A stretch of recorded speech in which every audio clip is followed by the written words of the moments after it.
The storm rolled across the Wyoming plains like a wild animal, throwing dust and broken branches through the dark sky. At the edge of the open land stood a small ranch owned by a man named Hank Miller.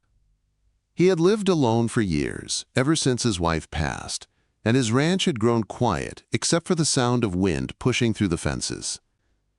But on this stormy night, something broke that silence. Just before sunrise, Hank stepped out of his house to check on the horses. He planned to feed them before the heat came, the same routine he followed every day. But the moment he opened the barn door, his heart froze. A tiny foal stood in the middle of the barn aisle, soaked from the storm, and shaking so badly her small legs almost gave out. She was no bigger than a large dog and looked far too young to be away from her mother. Hank had not seen her before. She did not belong to any neighbor he knew. She was alone, scared, and breathing fast, as if she had been running for miles. Hank kept his voice soft as he stepped closer. The foal tried to back away, but her legs wobbled and she nearly fell. Hank caught her with both hands and felt how cold she was.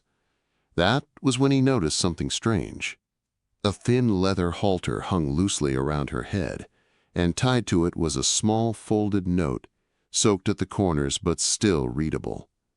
Hank hesitated before opening it. Something about the way the foal pushed her head gently into his arm made him feel a deep ache in his chest. He unfolded the note with careful fingers. The message was written in shaky handwriting.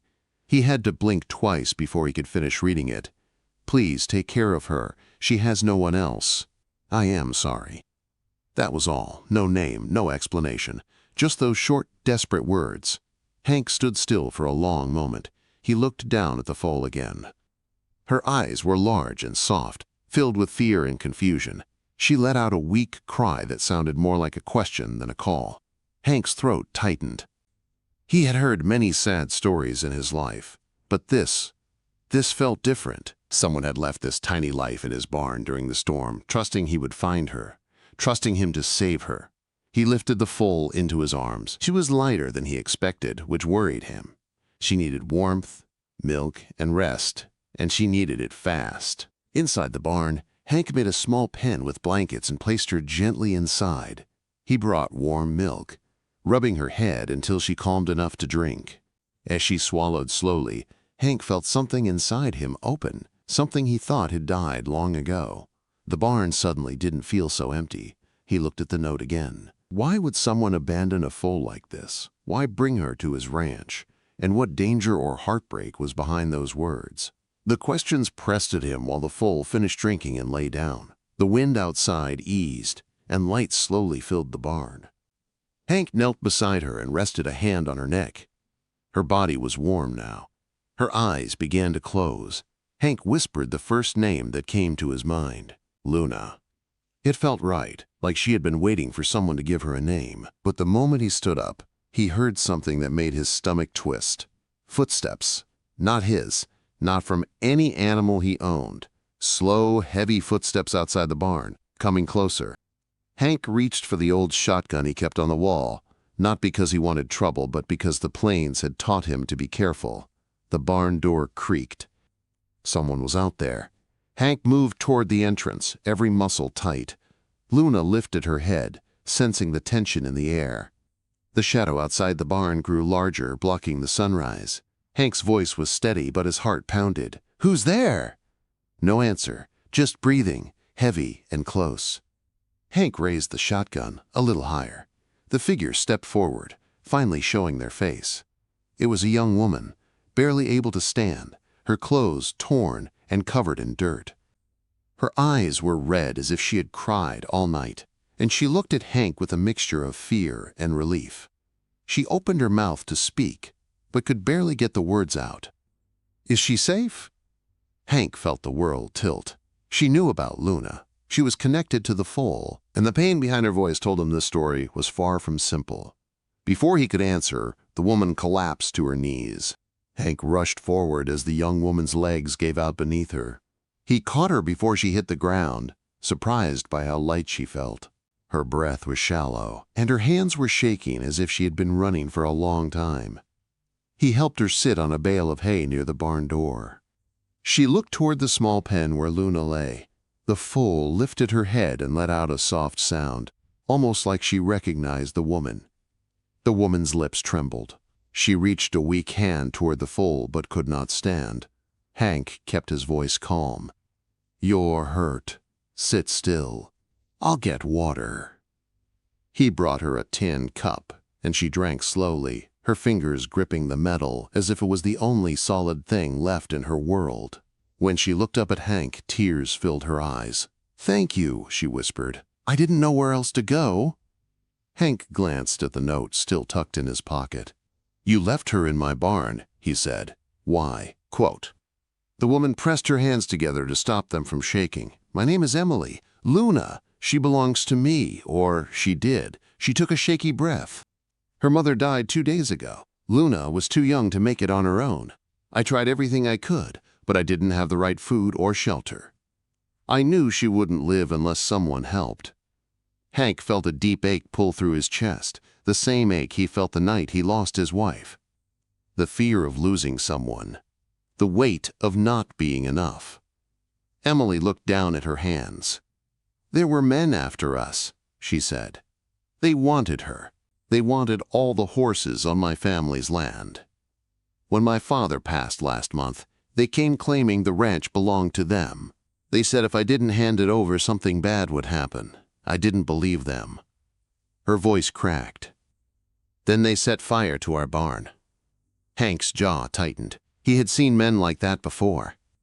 Men who took what they wanted from young ranchers who had no one left to defend them. Emily wiped her eyes on her sleeve. "I managed to save Luna and ran into the hills. I hid all night, but they were chasing us. When the storm hit, I came this way because I remembered my father talking about you. He said Hank Miller never turned his back on a living creature." She looked up at him with tired eyes. "I left her in your barn because I thought they would catch me. I didn't want her to die alone." Hank felt the words hit him hard. He looked at Luna, small and fragile, lying in the pen. The thought of men chasing down a foal made his blood burn. "Did those men follow you here?" he asked. Emily nodded. "I think they're still close. They won't stop until they get what they want." Hank took a breath and tried to stay calm.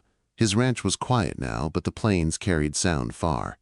If anyone was nearby, he needed to know. He moved to the barn door and looked across the open land. Nothing moved except the brush swaying in the wind. But he felt it in his bones. Danger was coming. Behind him, Emily tried to stand but stumbled. Hank helped her lean against the wall. "You should rest," he said. "I can't," she whispered. "If they find you helping me, they'll come after you too." Hank shook his head. "This is my land. I've dealt with trouble before." Emily's voice grew weak. "There are 3 of them. They have guns. They think Luna is worth money because of her bloodline." Hank felt the weight of it settle around him. A young woman with no family left. A helpless foal. And greedy men willing to burn a ranch to the ground. He looked at Luna again. She was watching him quietly, her eyes soft and innocent. Something inside him hardened. He had already lost too much in his life. He was not losing them too. As he turned back to Emily to say something, a sudden crack echoed across the open land. A shotgun blast. Loud. Close. Dust jumped from the barn wall as a second shot split the air. Emily gasped. "They found us!" Hank grabbed his shotgun and moved in front of her. "They're not taking her," he said. "Not while I'm standing." Outside, horses moved fast through the grass. The sharp voices of angry men carried toward the barn. Emily pulled herself up with the last of her strength. "They won't stop, Hank. They'll shoot you. They'll burn everything." Hank steadied his grip on the shotgun. His heartbeat was slow and calm, but fire burned behind his eyes. "This ranch has stood for 40 years, he said. "I'm not letting thieves decide when it ends." The footsteps grew louder. Men were coming straight toward the barn. Luna cried softly, sensing fear in the air. Hank took a deep breath. Everything was about to change. The men rode hard across the open land, kicking up dust as they approached the barn. Hank stepped forward. standing in front of Emily and Luna like a wall. The horses stopped just a few yards away, and 3 rough-looking men climbed down. Their clothes were dusty, and their eyes were full of anger and greed. The leader, a tall man with a thick beard, pointed his rifle toward the barn door. "Hand over the foal," he said, "and the girl, if she's still alive." Emily pressed herself against the barn wall, her breath trembling. Luna struggled to stand, trying to reach her, but her legs were too weak. Hank kept his shotgun lowered but ready. "This is my land," he said. "You don't order anyone here." The bearded man smirked. "She's got something that belongs to us. That foal is worth a lot of money. Her father was a prize stallion. We're not leaving without her." Hank took one slow step forward. "You burned her family's ranch. You tried to kill her. You're not getting anything." The man raised his rifle. "Old man, you have 1 minute to step aside." Hank's heart pounded, but he didn't move. He knew fear, but he also knew something stronger. He remembered the night his wife died, and how helpless he felt. He had promised himself that if he ever had the chance to protect a life again, he would never fail. "You won't touch them," Hank said. A shot cracked through the air. Wood splintered beside Hank's head. Emily screamed. Luna tried to stand but fell to her knees. The men began to spread out, forming a wide circle. Hank fired a warning shot into the dirt in front of them. "Next one won't miss." The bearded man laughed. "You think you can stop 3 of us?" Hank tightened his grip. "I don't have to stop all 3, he said. "Just the first one who walks toward this barn." The men hesitated. They hadn't expected him to fight. Then, from behind the ridge, a deep rumble grew. Hoofbeats. Fast. Heavy. Growing louder by the second. Everyone turned toward the sound. A rider appeared on the hill. Then, another. And another. Within moments, a dozen ranchers on horseback charged down the slope, dust rising behind them like a storm. They carried ropes, rifles, and the fierce determination of men who lived by the land and protected their own. The bearded man cursed. "Who brought them?" Quote.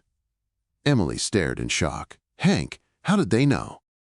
Hank didn't take his eyes off the approaching riders. "Neighbors talk," he said. "And they don't take kindly to thieves setting fires and chasing young women."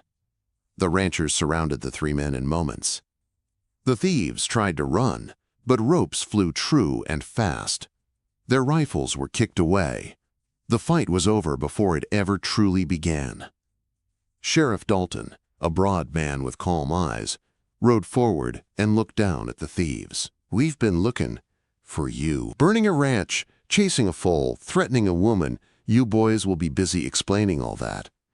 The men were taken away, tied to their saddles. Emily nearly collapsed again once they were gone. The fear in her chest slowly eased into relief. Hank helped her sit on a bale of hay inside the barn. "It's over," he said. "You're safe now." Emily wiped tears from her face. "I thought I'd lose her. I thought I'd lose everything." Luna stood shakily and walked to Emily. The foal pressed her head against Emily's chest, letting out a soft sound. Emily wrapped her arms around her. "She's all I have left," she whispered. Hank looked at them for a long moment. "You're welcome to stay here," he said. "Both of you. This ranch has room and you need a home." Emily lifted her eyes, surprised. "Hank, I don't want to be a burden." He shook his head. "You're not. Nobody should face the plains alone. Not you. Not Luna." The barn grew quiet again, but it was a warm silence this time, the kind that fills a place when life begins again. Over the next days, neighbors rebuilt Emily's burned ranch. They offered wood, tools, and more hands than she could count. Hank visited every morning with Luna trotting beside him, growing stronger. And when Emily finally returned to her land, Hank stood by her gate. "If you ever need anything," he said, "just look toward my ranch. I'll be there." Emily smiled, her eyes soft with gratitude. "You already saved us." "I'll never forget it." Luna nuzzled Hank's shoulder. For the first time in a long time, Hank felt his heart full again. The plains had taken much from him, but now they had given something back. A reason to care. A reason to hope. A new family when he least expected it.